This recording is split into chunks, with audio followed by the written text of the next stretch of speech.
दर्शनवा दे दो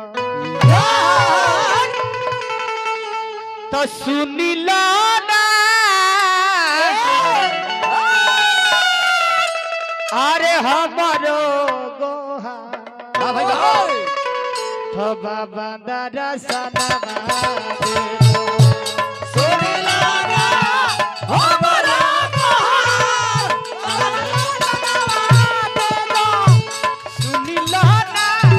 हमारो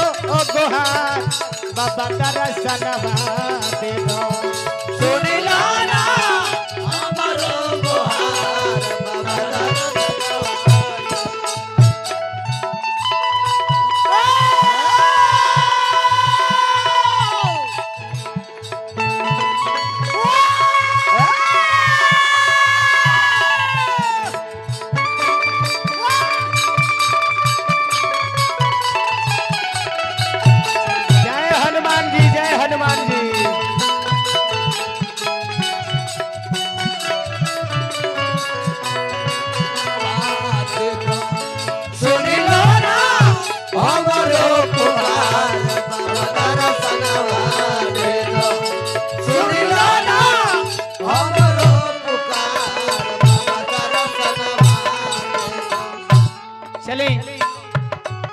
हनुमान जी के भजन पर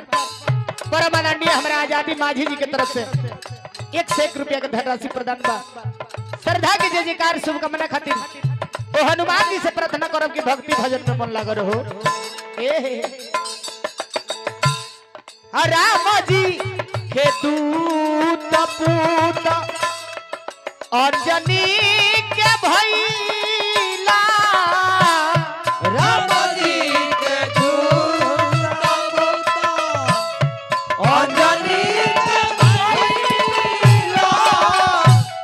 भगती में बाबा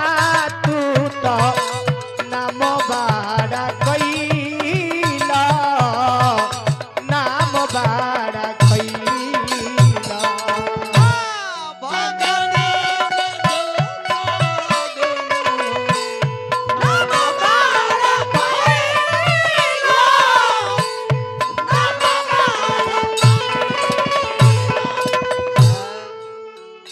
राम जी के दूत पुत अंजनी के भैल भगती में बाबा तू तो नाम बड़ा कोइल जगत जननी माता सीता जी के पता लगावे खातिर हनुमान जी गोइनी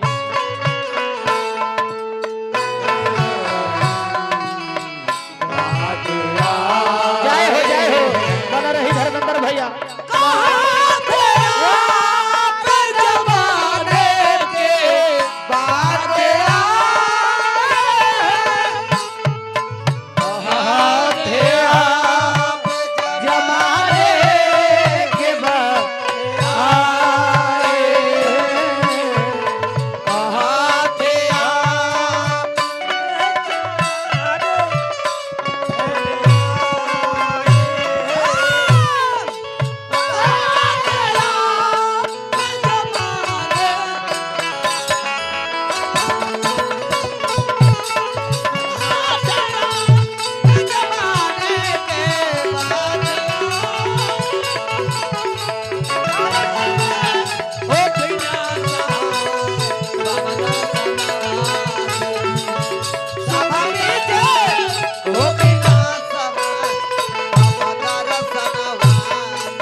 परम आदरणीय हमरा भैया मनोज गुप्ता जी के तरफ से पुरस्कार आइल हो श्रद्धा के जय जयकार भैया हमरा व्यास जी हमार बड़ भाई जेकर प्यार दुलार आशीर्वाद हमेशा रहेला हमनी के ऊपर रमाकांत भैया के तरफ से पुरस्कार श्रद्धा के जय जयकार शुभकामना खातिर हनुमान जी से प्रार्थना रही श्रद्धा स्नेह प्रेम बरकरार रहो छनही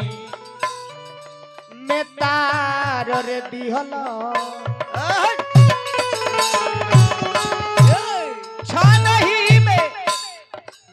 नहीं में तारी दिहला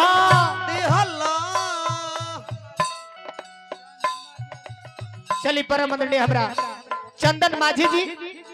अरुण माझी जी की तरफ से पुरस्कार श्रद्धा के जय जयकार रहो हनुमान जी जगत जननी माता सीता जी से भेंट करके माई से आदेश लहनी कहनी कि माई अगर आदेश होई तहे बाग में अनेक प्रकार के फूल लौकता, फल फूल लौकता, तनी हम कुछ भोजन कर लेती, बड़ा हमरा भूख लागल बा। माई कहली कि बबुआ निशाचर के नगरी है, जाता रह तो जा, लेकिन सावधानी से रही। हनुमान जी के तो अपन कुछ भक्ति के शक्ति दिखावे के रहे। धनंजय भैया क्षण में उजार कोइला, क्षण में उजार कोइला, रावण के भावनवा ए अंजनी के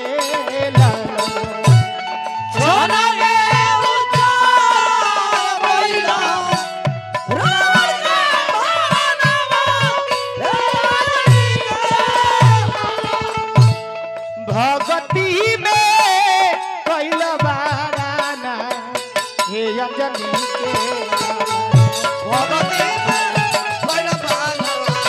हे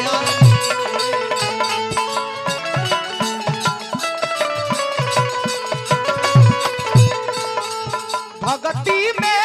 कैल बाराना हे अंजनी के लालना। भगती में कैल बाराना लाल बाबू लहरी, लाल बाबू लहरी, लाल बाबू लहरी, लाल बाबू लहरी पूजले, लाल बाबू लहरी पूजे तहरो चरणवा अंजनी के लाल।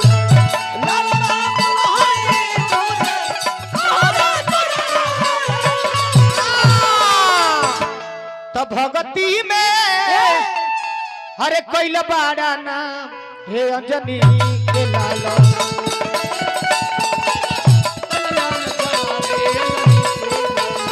भगती में कैल बाड़ा नाम हे अंजनी के लाल।